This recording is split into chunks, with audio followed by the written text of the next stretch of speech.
are becoming a trend. The Buccaneers have been outscored by 19 points in the first half this season. That's the second worst among current playoff teams. They haven't scored a point in the first quarter since November 15th. When asked yesterday if the Bucs are too reliant on Brady digging them out of holes, here's what their coach Bruce Arians had to say.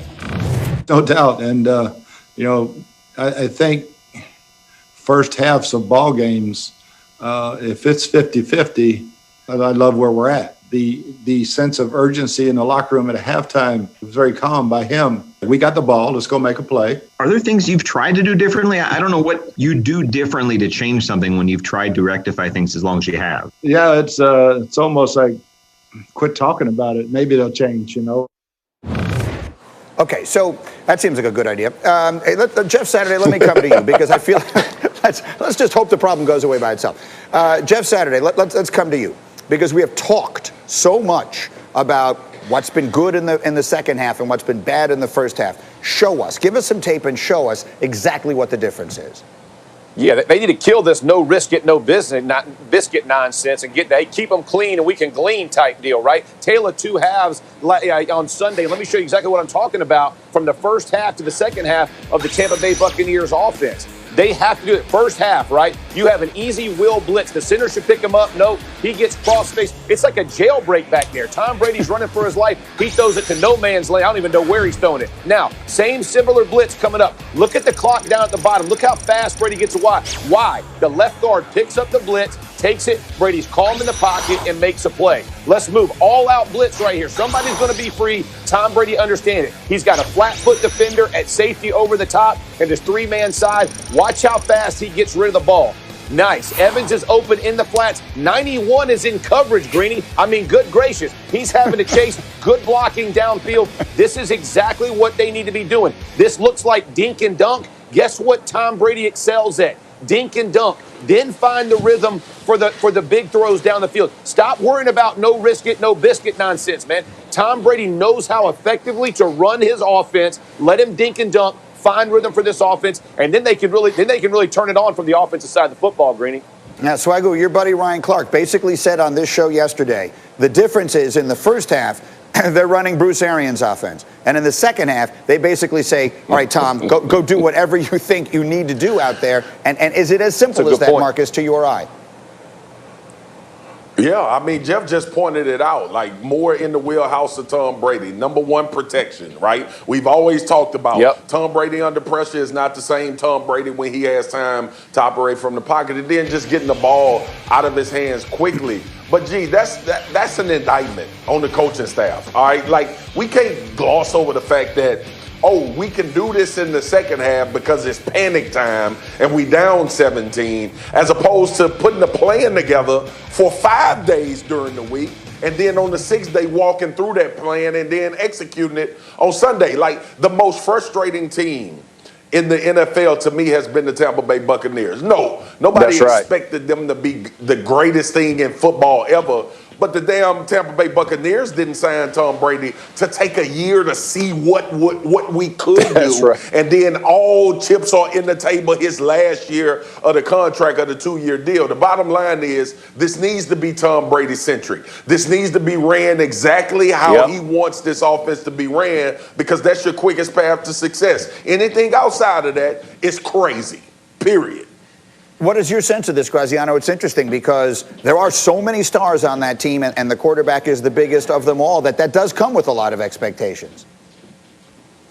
It does. I mean, and, Marcus makes a point about, it's not, they didn't sign Tom Brady to take their time with this, but the reality of the situation in the NFL is it's very hard to throw something new together and win in the first year of it all, especially you look back, the offseason was messed up, training camp wasn't normal. I don't think this is – I think this Bucs team is what we should have been expecting it to be all along. They're good. Are they great? Probably not. Are they going to be consistent enough to win 3 straight playoff games? Probably not. But if Brady comes back next year, I do believe they're going to be in a better position to figure it all out. Here's basically the way I look at it. I've said it a million times. There's nothing in life better or more beneficial than low expectations. When you come in with everybody expecting great things from you, unfortunately, pretty good is just not going to be seen. The Steelers, again, they started out 11-0. They lose 3 straight. They still control the division. And there is a significant sense of urgency to get the ship righted, because after this regular season, things start to get very ugly. Dan Graziano, explain why. Ben Roethlisberger's projected salary cap charge for next year is over $41 million. There are 5 other Steelers with cap numbers over $14 million next year, and there are some young Steelers that are going to need to get paid, or else they're going to end up going elsewhere. I'm looking at T.J. Watt, Bud Dupree playing this year on a franchise tag. Juju Smith-Schuster is a free agent. Are they going to be able to keep him? James Conner, you see here, is he a guy they extend at the running back position? A lot of very difficult choices for the Pittsburgh Steelers to make with regard to their salary cap situation and their contract situations this offseason. It's all centered around the quarterback, as it so often is. In order to bring him back, they're either going to have to make a lot of cuts at other positions and or let some of those guys go, or they're going to have to extend Ben Roethlisberger to lower his salary cap number for next year, which really only just pushes a problem a little further down the road. So, yes, they have to turn this around and win this year, because honestly, it's just going to get much more difficult for them to put together a championship caliber team next year and beyond. All right, Jeff Saturday. So now you're a member of that Pittsburgh Steelers team.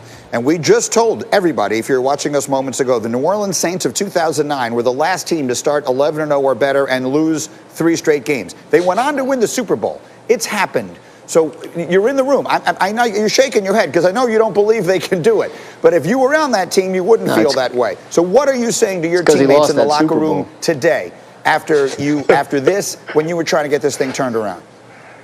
Yeah, thanks for saving my back, too. I did lose that Super Bowl, so I appreciate that. But let's go to the Steelers and that locker room. That locker room understands without physicality, Greeny, they got no chance. They have to understand this is not a Big Ben problem. This is a physicality problem. That's offense and defense. You heard Mike Tomlin say it a week or 2 ago. If we can't get a yard, we don't deserve to win. Then you can't catch it the next week. Last night, Big Ben has the issues, right? But protection, no run game, all those things contribute. How do you change that in a week? By the way, this is a team with the 3rd-string quarterback. They've won 2 games, Greeny. Like, you got to go in there and pipe these dudes. This was the game to go get. Can you turn it around? Sure. By a minor miracle, all of a sudden your team gets nasty and wants to come play. But I ain't seen it so far, and it's going to be a big change for something to come back like the Saints did in 2009. Marcus, what does that mean, physicality? How can the Pittsburgh Steelers not be a physical football team? That doesn't compute in the minds of anyone who knows anything about the sport. It does not compute, G. Like, every time I hear it, it blows my mind, man, because this is one of the stalwart franchises that you would never think would be in the position that they're in right now, especially knowing that you have an aging quarterback. That's even more of a reason to solidify that offensive line and try to create a run game. But listen, that's neither here nor there. We in week 16 now of the NFL season. The Steelers ain't getting no damn run game. They ain't getting more physical, and that's why Jeff and I are concerned about this team going forward. Talk about Super Bowls. Look, the ultimate disrespect to an offense is what the Cincinnati Bengals did last night.